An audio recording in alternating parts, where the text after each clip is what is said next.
So how can you compound your LP rewards? There's two ways to do that. Let's see. So method number one is adding more USDC.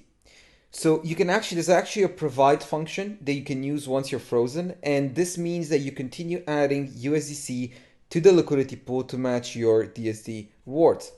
So let's assume I'm in epoch 0, right? When I start providing liquidity.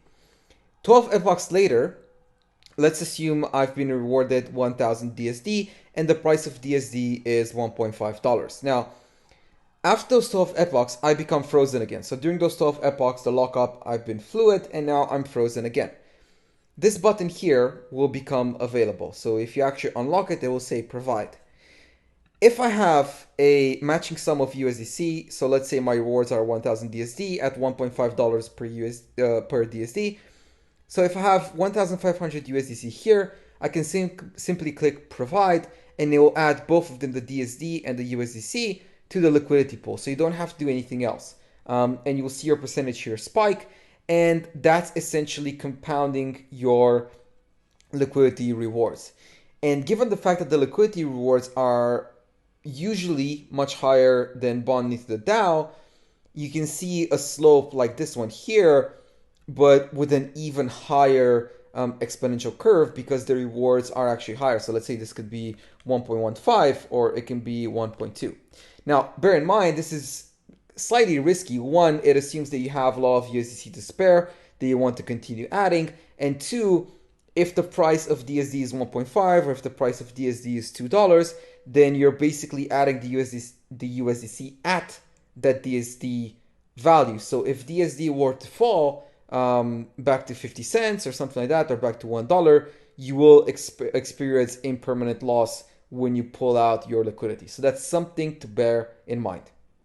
Now, the second scenario is using the rewards to compound. And I'll show you how this works. So this assumes that in epoch 0, you bond your LP tokens, right? So everything stays the same.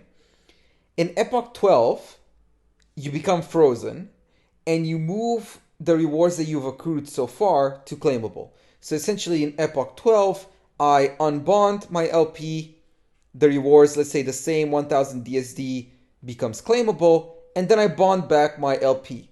So then I'm still earning rewards straight away, but I've just moved my 1000 DSD to claimable.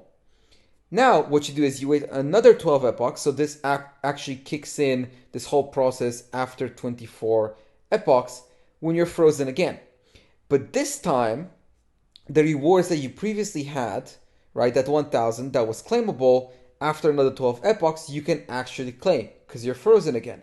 So you claim the rewards, you claim the 1000 DSD. Let's assume, just for this example's sake, DSD is still $1.5. You sell that DSD on Uniswap for USDC, so now you're getting 1500 USDC. And in the meantime, you will have a sum that has been rewarded here. Obviously, that will vary, but you can take the USDC that you sold from here, which will appear here in your balance, and you can combine that with whatever rewards you have and use the provide function. Now, you do this first, and only then, if you have leftover rewards, for example, you unbond and you bond again. Because if you were to unbond and bond again before you click provide, that will make you fluid again and you wouldn't be able to hit provide. You would have to wait another 12 epochs. So that's how this whole process works.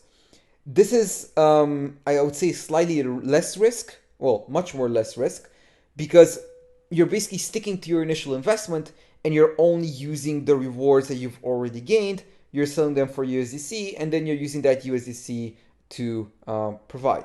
So at some point when you want to actually sell the rewards and keep them, provided that your share of the pool, grows bigger, your rewards are bigger, it's easier to offset your initial investment into DSD. Whereas if you keep contributing USDC, you keep exposing yourself, investing more. Obviously you get higher rewards, but also higher risk. Hope that makes sense.